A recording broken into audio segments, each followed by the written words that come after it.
Hello friends, welcome to my YouTube channel. आज की इस वीडियो में हम डिस्कस करेंगे डिफरेंट केसेस ऑफ इंडिफरेंस करो या आप कह सकते हो एक्सेप्शंस ऑफ इंडिफरेंस करो। बहुत ही इंपॉर्टेंट टॉपिक है। अक्सर यहां से एग्जामिनेशन में क्वेश्चन पूछे जाते हैं, इसलिए मैं आपको सजेस्ट करूंगा मेरे साथ इस वीडियो के अंत तक बने रहिए। आई एम श्योर आपका एक एक कॉन्सेप्ट क्लियर हो जाएगा। और अगर आप मेरे साथ टेलीग्राम पे जुड़ना चाहते हो, टेलीग्राम पे जाओ, वहां पे सर्च करो मलिक ट्यूटोरियल और उस ग्रुप को ज्वाइन करो। और अगर आप मेरे complete video lectures on economics, statics and mathematics देखना चाहते हो, मलिक ट्यूटोरियल पे क्लिक करो, प्लेलिस्ट ऑप्शन में जाओ, वहां पे आपको सारी प्लेलिस्ट डिटेल वीडियो लेक्चर्स की भी एंड एमसीक्यूज की भी मिल जाएंगी। Now let us start. सबसे पहले हम डिस्कस करेंगे इंडिफरेंस कर्व होती क्या है। नाउ इंडिफरेंस कर्व एक ऐसी कर्व होती है जो रिप्रेजेंट करती है all the possible combination of two goods जो कि हमें same level of satisfaction provide करते हैं। ठीक है, जैसे ये हमारे पास एक इंडिफरेंस कर्व है। इस इंडिफरेंस कर्व पे जितने भी पॉइंट्स है, हर एक पॉइंट पे आपको सेम लेवल ऑफ सेटिस्फेक्शन मिलेगी। जैसे ए, बी, सी, डी एंड ई, हर एक पॉइंट पे सेम लेवल ऑफ सेटिस्फेक्शन आपको मिलेगी। ठीक है, नाउ ये जो हमारे पास इंडिफरेंस कर्व है, इसका स्लोप डाउनवर्ड है and convex to the origin. अब ये स्लोप किसके ऊपर डिपेंड करता है? ये डिपेंड करता है marginal rate of substitution. Now marginal rate of substitution क्या होता है? यह होता है कि हम एक कमोडिटी को कितना कम कर रहे हैं दूसरी कमोडिटी को इंक्रीज करने के लिए। बिकॉज ये पॉसिबल ही नहीं है कि हम दोनों कमोडिटी को या तो इंक्रीज करें या डिक्रीज करें अगर हमें सेम लेवल ऑफ सेटिस्फेक्शन को रखना है। ठीक है, देखो जैसे हमारे पास 2 ऑरेंजेस हैं, ठीक है, और ये हमारे पास 4 एप्पल्स हैं। इनसे हमें एक लेवल ऑफ सेटिस्फेक्शन मिलेगी। ओके, नाउ अगर हमने ऑरेंजेस को इंक्रीज किया 4, अब हमें एप्पल्स को डिक्रीज करना पड़ेगा, लेट अस सपोज दैट 2। उसी केस में यहां पे भी हमारे पास जो सेटिस्फेक्शन लेवल है वो भी क्या रहेगी? सेम रहेगी, वरना यहां पे इंक्रीज हो जाएगी। ठीक है, और हमारी जो इंडिफरेंस कर्व है, यहां पे हर एक पॉइंट पे सेम लेवल ऑफ सेटिस्फेक्शन रहेगा। ठीक है, तो ये हमारे पास है marginal rate of substitution. Marginal rate of substitution क्या है कि हम कितनी एक कमोडिटी को डिक्रीज करते हैं दूसरी कमोडिटी को इंक्रीज करने के लिए। ठीक है, अब हम डिस्कस करेंगे टाइप्स ऑफ इंडिफरेंस कर्व। सबसे पहले हम बात करेंगे indifference curve in case of perfect substitute goods. Now substitute goods कौन से गुड्स होते हैं? वो गुड्स जिनको हम एक दूसरे के लिए इस्तेमाल करते हैं। जैसे अगर आप क्रिकेट देखते हो, आपने देखा होगा जब कभी कभार कोई प्लेयर जख्मी हो जाता है तो उसकी जगह पे हम कोई दूसरा प्लेयर सब्स्टिट्यूट रखते हैं। ठीक है, इसी तरह से सब्स्टिट्यूट गुड्स वो गुड्स होते हैं जिनको हम एक दूसरे के लिए इस्तेमाल करते हैं। नाउ जब हमने इंडिफरेंस कर्व पढ़ा था, अगर आपने वो वीडियो नहीं देखी है, उसकी लिंक आपको डिस्क्रिप्शन में मिल जाएगी। इंडिफरेंस कर्व की एक एग्जम्पशन है, हमारे पास जो गुड्स हैं वो आपस में क्या होने चाहिए? सब्स्टिट्यूट गुड्स हैं। उसी केस में हमारे पास इस तरह की इंडिफरेंस कर्व बनेगी। ठीक है, नाउ अब ये परफेक्ट सब्स्टिट्यूट गुड्स क्या है, मैं आपको सब्स्टिट्यूट गुड्स और परफेक्ट सब्स्टिट्यूट गुड्स दोनों आपको मैं समझाऊंगा। लेट अस सपोज दैट ये हमारे पास एक नोटबुक है और ये दूसरी नोटबुक है। ये ए कंपनी की है और ये बी कंपनी की है। इसकी क्वालिटी और इसकी क्वालिटी दोनों बिल्कुल सेम है, सिर्फ कंपनी का डिफरेंस है। अब ये जो नोटबुक है, इस पे हम क्या करेंगे? लिखेंगे, और इस पे भी हमने लिखना है, यानी ये आपस में क्या है? परफेक्ट सब्स्टिट्यूट है। कोई भी हो, हमें उससे कोई भी फर्क नहीं पड़ेगा। ठीक है, अब हम करेंगे दूसरे गुड्स की बात। हमारे पास एक गुड है टी और दूसरे है कॉफी। नाउ ये भी आपस में क्या है? सब्स्टिट्यूट है। लेट अस सपोज दैट आप में से कोई है जो टी पीने का आदी है, अगर कभी कभार उसको टी नहीं मिलेगी तो वो कॉफी से भी काम चला लेगा, यानी टी की जगह पे उसने कॉफी पी ली, लेकिन कॉफी कंप्लीटली टी को रिप्लेस नहीं कर सकती है। तो ये हमारे पास क्या है, ये सब्स्टिट्यूट गुड्स है, रिप्लेस करती हैं लेकिन परफेक्टली रिप्लेस नहीं कर सकती है। एक दिन 2 दिन के लिए कर सकती है लेकिन कंप्लीटली नहीं कर सकती है, एज कंपेयर टू नोटबुक। अगर हमें दोनों नोटबुक्स में बिल्कुल सेम क्वालिटी मिलती है तो हमें, अगर इनकी कंपनी डिफरेंट है तो हमें उससे कोई भी फर्क नहीं पड़ेगा। तो ये हमारे पास क्या हो गया, ये हमारे पास हो गया perfect substitute goods. Now in case of perfect substitute goods हमारे पास जो इंडिफरेंस करो है वो कैसी होती है।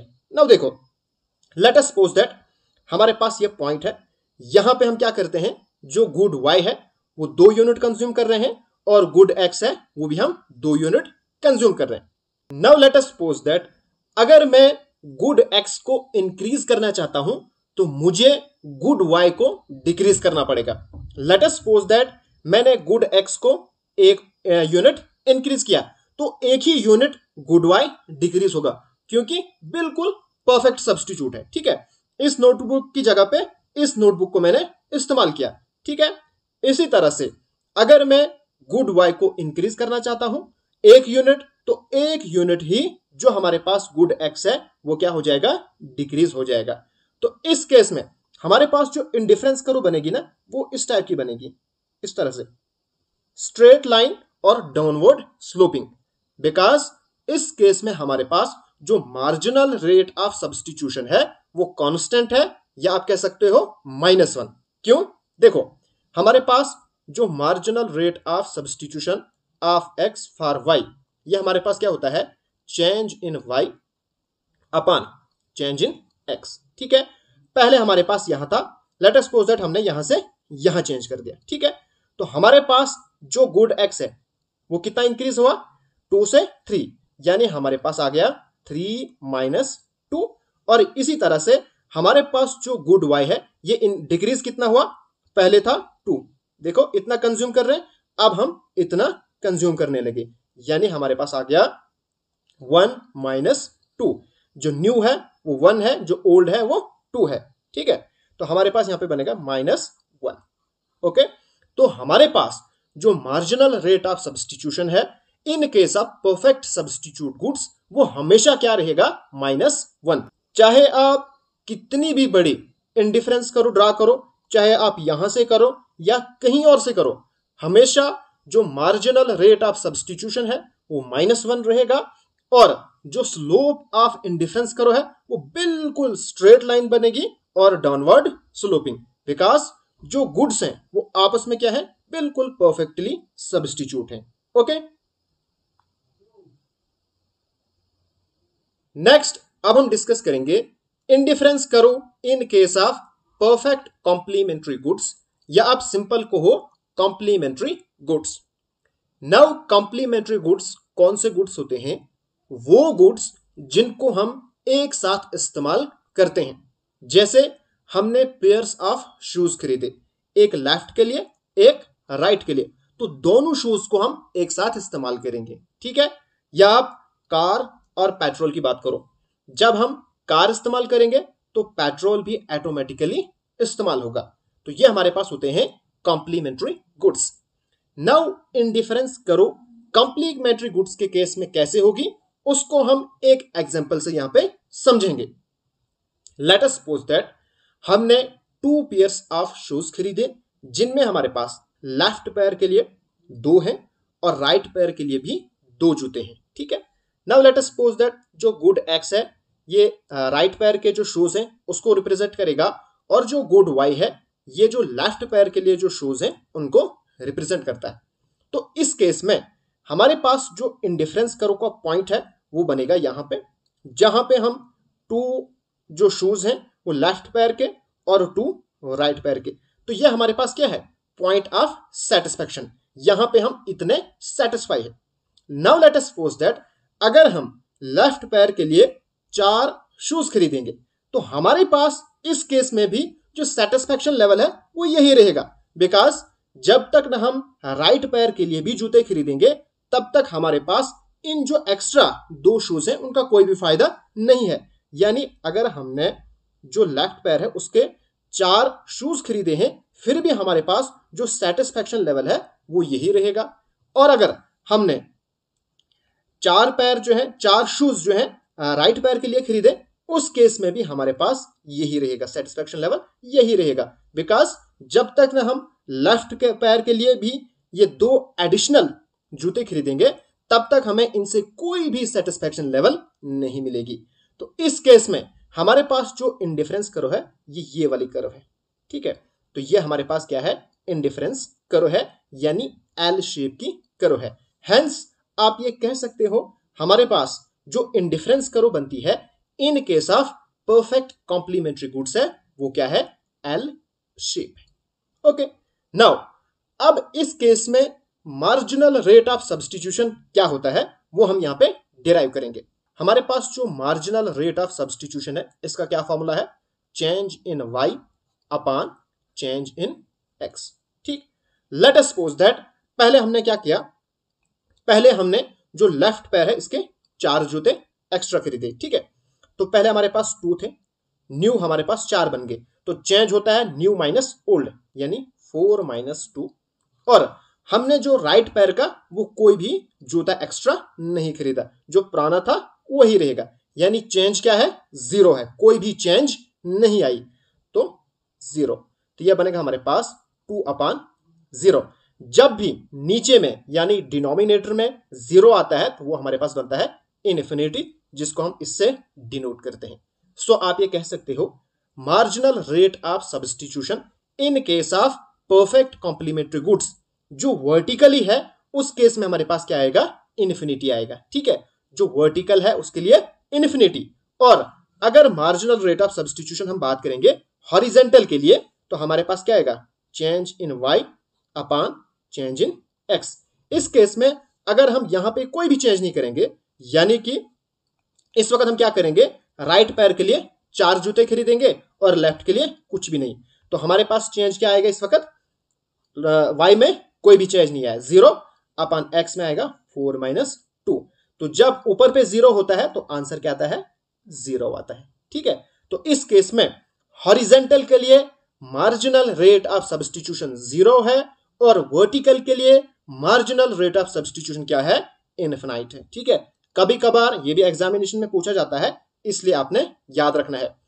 परफेक्ट सब्स्टिट्यूट गुड्स में हमारे पास मार्जिनल रेट ऑफ सब्स्टिट्यूशन क्या है, या आप कह सकते हो कांस्टेंट या -1, ठीक। और परफेक्ट कॉम्प्लीमेंट्री गुड्स में क्या है, इन्फिनिटी वर्टिकल के लिए और हॉरिजेंटल के लिए 0। नेक्स्ट अब हम डिस्कस करेंगे indifference curve in case of 2 goods, जिसमें हमारे पास एक कमोडिटी गुड है यानी अच्छी है, डिजायरेबल है, जिसको हम चाहते हैं, जिससे हमें सेटिस्फेक्शन मिलती है, और दूसरी कमोडिटी बैड है यानी अनडिजायरेबल, जिसको हम नहीं चाहते हैं, ठीक है। तो इस केस में इंडिफरेंस कर्व कैसी होगी, वो हमारे पास होगी इस तरह की अपवर्ड स्लोपिंग, इस तरह की इंडिफरेंस कर्व होगी। अब ये क्यों होगी इसको हम यहां पे समझेंगे। नाउ ये जो हमारे पास इंडिफरेंस कर्व है ये आपने याद रखा, इस पे हर एक पॉइंट पे सेम लेवल ऑफ सेटिस्फेक्शन मिलेगा। नाउ जो चीज अच्छी है, जिसको हम डिजायर करते हैं, उससे हमारी जो सेटिस्फेक्शन है वो क्या हो जाएगी, इंक्रीज है, और जिसको हम नहीं चाहते हैं यानी जो कमोडिटी बैड है, उससे हमारी जो सेटिस्फेक्शन है वो डिक्रीज हो जाएगी। Now let us suppose that ये हमारे पास एक पॉइंट है जहां पे हम 2 यूनिट्स ऑफ क्लॉथ को खरीद कर इतनी सेटिस्फेक्शन मिलती है और उस वक्त पोल्यूशन इतना हो रहा है, ठीक है। नाउ अगर हम क्लास को ज्यादा इंक्रीज करें, लेट अस सपोज दैट हमने 4 इंक्रीज किया, और अगर पोल्यूशन उतना इंक्रीज नहीं हुआ तो हमारी जो सेटिस्फेक्शन है वो ऊपर हो जाएगी, यानी जो ऑलरेडी इंडिफरेंस कर्व थी उससे एक्स्ट्रा हो जाएगी। बिकॉज जो हमारे पास अच्छी चीज है यानी क्लॉथ्स है, उससे हमारी जो सेटिस्फेक्शन लेवल है वो ऊपर जाती है और पोल्यूशन से नीचे आती है। तो दोनों क्या करती है, सेटिस्फेक्शन को बैलेंस करती है, और बैलेंस करने के लिए हमें दोनों चीजों को इंक्रीज करना पड़ेगा, ठीक है। नाउ अगर हम क्लास को 4 यूनिट करेंगे ये, तो इतना ही हमें नीचे भी करना पड़ेगा इसको, पोल्यूशन को, यानी ये लेवल पे। इस लेवल पे जाएगा तो वो दूसरी इंडिफरेंस कर्व बनेगी, जहां पे हमारे पास जो IC1 जो सेटिस्फेक्शन लेवल है वो ज्यादा होगा एज कंपेयर टू प्राणी। सिंपल, यहां से आपने क्या याद रखा, जब हमारे पास दो कमोडिटीज हो जिनमें एक अच्छी हो, गुड हो, जिसको हम डिजायर करते हैं, और दूसरी बैड है जो अनडिजायरेबल है, उस केस में इंडिफरेंस कर्व क्या होगी, वो पॉजिटिव स्लोप और अपवर्ड होगी फ्रॉम लेफ्ट टू राइट। बस इतना ही आपको याद रखना है। नेक्स्ट, अब हम डिस्कस करेंगे indifference curve between neutral goods and good goods. Now neutral goods वो गुड्स होते हैं जिनसे हमें कोई भी फर्क नहीं पड़ता है। जैसे ए, कोई पर्सन है, इसको सिगरेट बिल्कुल भी पसंद नहीं है, ये सिगरेट नहीं पीता है, लेकिन पनीर इसको बहुत ज्यादा पसंद है। ना देखो, अगर इस पर्सन के पास सिगरेट की बहुत सारी डिब्बियां रखी जाए, तब भी इस पर्सन की जो सेटिस्फेक्शन है उस पर कोई भी फर्क नहीं पड़ेगा।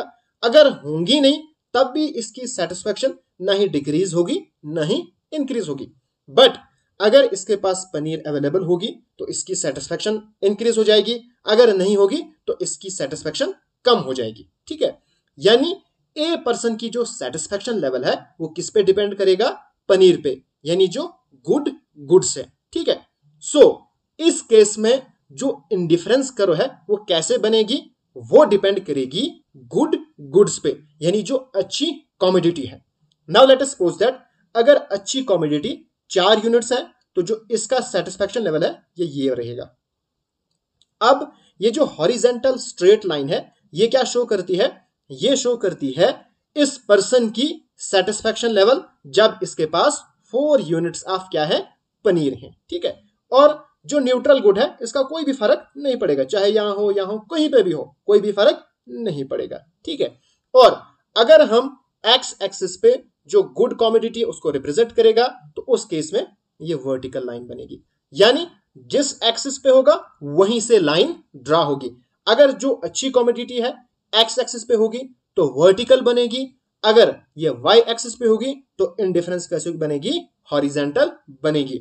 यानी जो इंडिफरेंस कर्व है, जो सेटिस्फेक्शन लेवल है, वो डिपेंड करेगा गुड गुड्स पे, न्यूट्रल का इसमें कोई भी दखल अंदाजी नहीं होगी। Hope you guys understand. Next, अब हम डिस्कस करेंगे पॉइंट ऑफ सैटिस्फैक्शन और ब्लिस। अब ये पॉइंट ऑफ सैटिस्फैक्शन क्या होता है, इसको हम एक एग्जांपल से समझेंगे। अगर हम डेली लाइफ की बात करें, हमें कोई भी चीज पसंद है, वो एक लिमिट तक ही पसंद होती है। अगर वो उस लिमिट से ज्यादा क्रॉस कर गई, वो चीज हमें फिर पसंद नहीं रहती है। जैसे हमारे पास दो फ्रेंड्स है ए एंड बी। ए को कोल्ड ड्रिंक पीना बहुत ज्यादा पसंद है। बी कहता है ए से, चलो हम शॉप पे जाते हैं और आप जितनी चाहो उतनी कोल्ड ड्रिंक पी सकते हो। अब ये ए क्या करता है, ये एक दो बोतल्स पी लेता है, लेकिन फिर बी क्या करता है, जबरदस्ती इसको तीसरी चौथी पांचवी बोतल पिलाता है। अब ए को कोल्ड ड्रिंक पसंद थी, लेकिन 2 बोतलों तक। अब जब ये ज्यादा पिएगा तो ये क्या हो जाएगा, बीमार हो जाएगा। पहले 2 बोतल्स में इसकी सेटिस्फेक्शन लेवल इंक्रीज हुई थी, लेकिन उसके बाद क्या हो गई, डिक्रीज हो गई। यानी यहां से हमें पता चला कोई भी चीज हमें पसंद होती है किसी लिमिट तक ही, उससे ज्यादा पसंद नहीं होती है। सो पॉइंट ऑफ सैटिस्फैक्शन वो पॉइंट है जिस पॉइंट के बाद जो चीज हमें अच्छी लगती थी वो अब बुरी लगने लगेगी। यानी पॉइंट ऑफ सैटिस्फैक्शन वो पॉइंट है जहां तक जब हम कोई कमोडिटी कंज्यूम कर रहे थे वहां तक हमारी जो सेटिस्फेक्शन लेवल थी वो इंक्रीज हो रही थी, लेकिन इस पॉइंट के बाद अगर हम उस कमोडिटी को कंज्यूम करेंगे, जो सेटिस्फेक्शन लेवल है वो डिक्रीज होगा। ठीक है, नाउ अगर हम ये कहेंगे गुड वाई और गुड एक्स एट पॉइंट 3, इस पॉइंट तक हमें दोनों चीज अच्छी लगती थी, इसके बाद अगर हम इनको कंज्यूम करेंगे तो वो हमें बुरी लगेंगी, यानी उनसे सेटिस्फेक्शन लेवल क्या हो जाएगी, कम हो जाएगी। तो ये पॉइंट क्या बनेगा, पॉइंट एस बनेगा, पॉइंट ऑफ सैटिस्फैक्शन या point of bliss. Hope you guys understand. So आज की वीडियो में इतना ही। अगर आपको ये वीडियो पसंद है तो प्लीज मेरे चैनल को सब्सक्राइब कीजिए और इस वीडियो को अपने फ्रेंड्स एंड क्लासमेट के साथ जरूर शेयर कीजिएगा। Thanks for watching.